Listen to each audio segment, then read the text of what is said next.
And in an educational sense, Tawheed is a type of inclusion. And you will find that the followers of the Prophet Muhammad, peace be upon him, who came over 1400 years ago, who we see as the finality of a long line of prophets and messengers who came from the beginning of time, that when he sent his followers out, they had a thirst for knowledge. And they realized, al-hikmah dalat al-mu'min, that this wisdom, knowledge, is the lost property of a believer. Search for knowledge, seek it. Siru fil ard, travel into the earth. And so you will find, in most of the parts of the world, written information, you'll find some of the oldest maps and the oldest information in most of the countries of the world are in Arabic. And I was surprised to know that the oldest map of Australia was written in Arabic. Al-Khwarizmi, who did this map, it is the oldest preserved map of Australia on written record.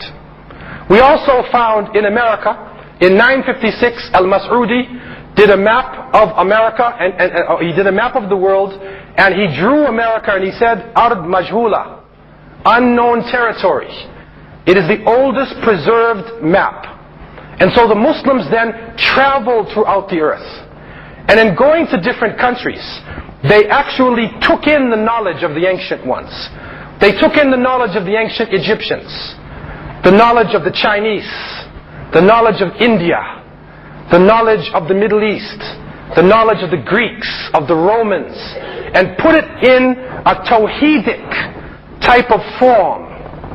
And this is one of the most important blessings of being Muslim. And some of us don't even realize this. It is a Tawheedic understanding to be able to look at another culture and say, in every culture there is truth. And if there is truth in that culture, if there is science, if there is knowledge, I want to share in that. And if I have something to give to the people, especially this Tawheedic concept of one God, then it is my duty to give that to the people so that they will be able to at least enjoy that privilege or that understanding of worshipping one God. And so with this Tawheedic understanding, Muslims then developed a great society. You know, we talk about the millennium today.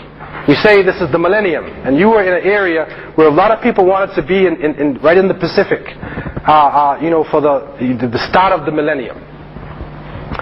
In the first millennium, 1000 AD, the largest city in the world was Cordoba, we would say. There were over 1 million people living in the city. This is when there was no New York City.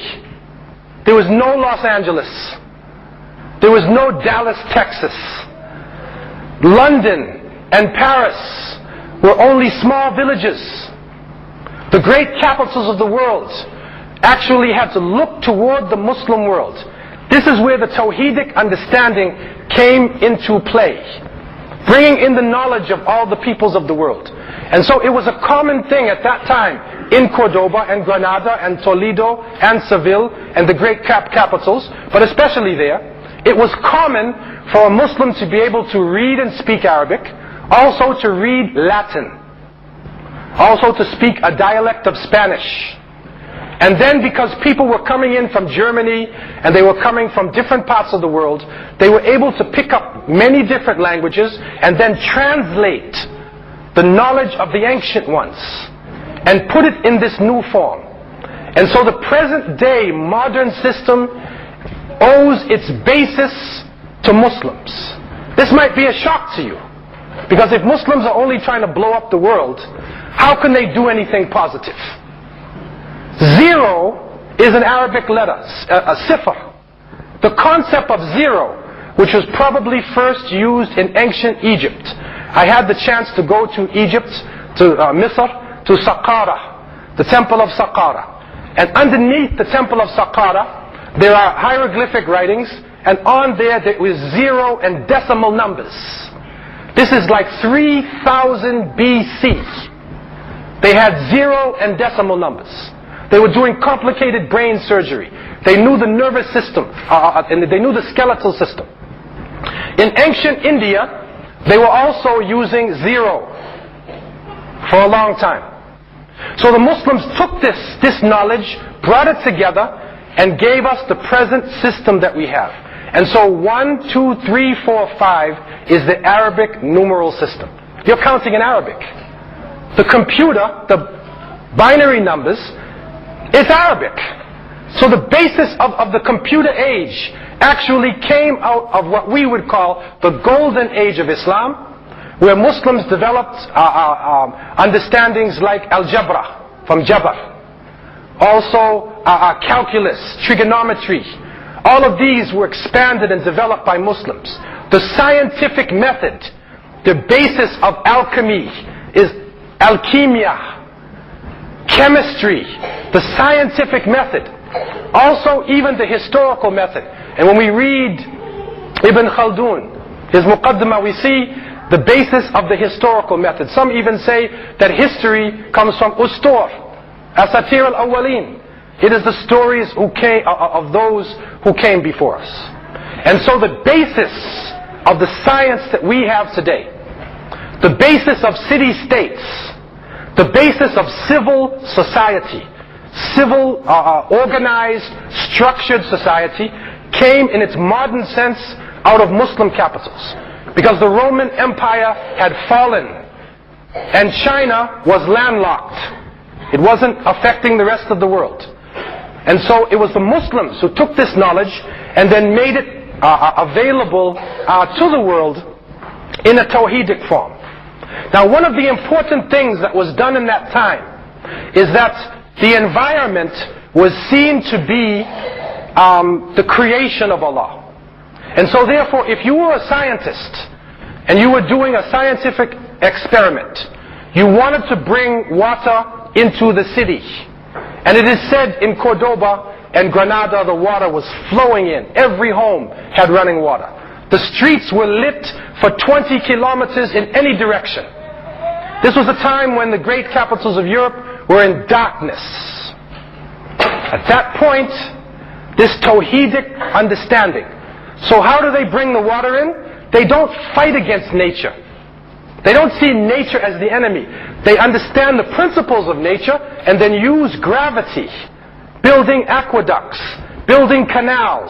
And by using the power that Allah subhanahu wa ta'ala, the Creator, put into the earth of gravity, then the water comes naturally down from the mountain and it flows into everybody's home. So you don't have to dam anything up. You don't have to destroy anything, but you flow with nature. You see, that's what Islam really means. It's the fitrah. It says move with the gravity. Don't fight gravity, but flow along with the gravity, and then use that power in order to benefit yourself and benefit humanity. What is happening today, we are living in a world that is about to explode or implode, to destroy itself. Recently in South Africa, a group of the leading scientists on earth came together and they studied the environment. They studied archaeology. They studied the movement of people, the movement of living things. And they came to the conclusion that we are on the verge of what is called the 6th extinction. From their findings, there were 5 great extinctions. And you have to go back hundreds and thousands of years. And you will see, because of what possibly could have been asteroid impact, carbon dioxide changes, massive carbon dioxide poisoning, continental drift, you'll find that forms of life were destroyed.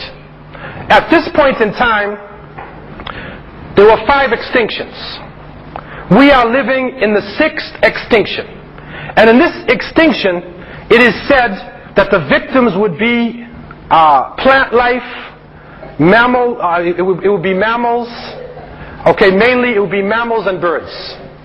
Plant life was before, reptiles was before. This time, the victims would be mammals and birds. And we have killed over 50% of mammal life on this earth. You will be shocked to know that half of the rivers and water and fresh water bodies on earth are now polluted. In Canada we live under acid rain.